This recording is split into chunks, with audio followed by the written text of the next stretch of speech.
பொதுவாக உலகத்திலே நாட்களை மாதங்களை கணக்கிடுவது ஆதிகாலத்திலிருந்து 3 வகையான பழக்கங்கள் இருந்திருக்கிறது. ஆண்டு கணக்கு என்பது, ஒரு மாதத்தை நிறைவு செய்வது என்பது எதை அடிப்படையாக வைத்து என்பதில் 3 வகையான மக்கள் இருந்திருக்கிறார்கள்.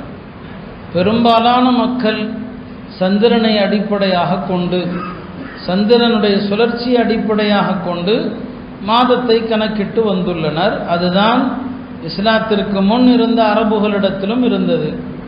பெரும்பாலான மக்கள் அந்த கணக்கையே கையாண்டிருக்கிறார்கள். அதுதான் பெரும்பாலான மனிதர்கள் கையாண்டது. இன்னொரு சமூகம் சூரியனுடைய சுழற்சியை அடிப்படையாக கொண்டு மாதங்களையும் வருடங்களையும் கணக்கிடக்கூடியவர்களாக இருந்திருக்கிறார்கள். மேற்கத்தியர்கள், ஆங்கிலேயர்கள், குறிப்பாக கிறித்தவர்கள் அதையே பழக்கத்தில் கொண்டு வந்து உலகம் முழுவதும் அதை நடைமுறைப்படுத்தி விட்டனர். 3வது, நட்சத்திர இயக்கங்களை அடிப்படையாக கொண்டு நாட்களையும் மாதங்கள் வருடங்களை முடிவு செய்வது. இந்துக்களில் ஒரு சாராரிடமும் அந்த அடிப்படையில் தான் அவர்களிடம் நாட்கள், மாதங்கள், வருடங்கள் முடிவு செய்யப்படுகிறது. இப்படியான இந்த கோள்களை அடிப்படையாக வைத்துத்தான் உலகத்தில் எல்லா சமூகங்களும் மாதங்களை முடிவு செய்கிறாங்க. அந்த அடிப்படையில் இவை எல்லாமே அல்லாஹ்வுடைய படைப்பு தான். சூரியனாகட்டும் சந்திரனாகட்டும் அல்லாஹ்வுடைய படைப்பு தான்.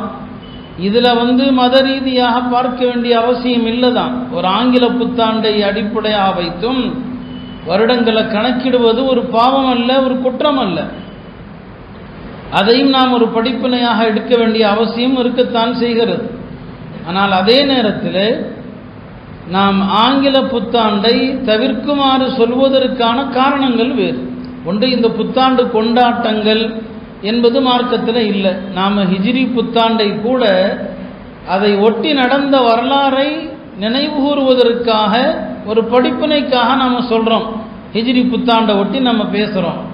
அங்கேயும் கூட நாம் இஸ்லாமிய புத்தாண்டு என்று எந்த கொண்டாட்டத்தையும் நாம் அனுமதிப்பதில்லை. அது நம்முடைய மார்க்கத்தில் அப்படி எதுவுமே கிடையாது. இந்த ஆங்கில புத்தாண்டு என்பது அதை கிறிஸ்தவர்கள், நான் கடந்த வாரம் சொன்னது போல, தங்களுடைய மதத்தையும் தங்களுடைய கலாச்சாரத்தையும் உலகமயமாக்கினாங்க. கிறிஸ்தவ மதம் என்பது அது உலகத்திற்கான மதம் அல்ல. அது பனு இஸ்ரவேலர்களுக்கான ஒரு மார்க்கம். குறிப்பிட்ட பனு இஸ்ராயல்களுக்கு தான் ஈசா அலைஹிஸ்ஸலாம் அனுப்பப்பட்டாங்க. அது முழு மனித குலத்திற்கான மார்க்கம் அல்ல. ஆனால் அதே நேரத்தில் கிறித்தவர்கள் ஒவ்வொரு காலகட்டத்திலுமே கிறித்தவம் உலக மக்கள் எல்லோருக்குமானது என்பதாக கொண்டு போனாங்க. மதத்தை மட்டுமா கொண்டு போனாங்க?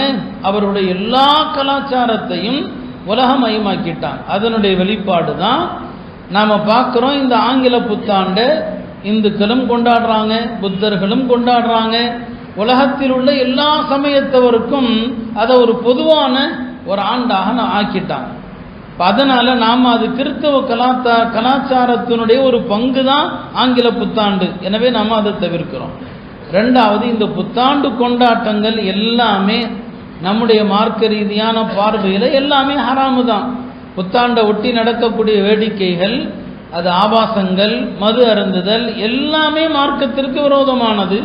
புத்தாண்டு இரவில் வாலிபர்கள் வண்டியில் சுற்றுறதோ அல்லது வெடி போடுறதோ இது எதுவுமே மார்க்கத்திற்கு உகந்தது கிடையாது. அது வீண் விரயம், பாவம் என்று மார்க்கம் சொல்லுது. அதனாலையும் இந்த புத்தாண்டுகள் எல்லாம் தவிர்க்கப்படணும். இந்த புத்தாண்டு வாழ்த்துக்களை நிராகரிக்கணும்னு சொல்கிறோம்.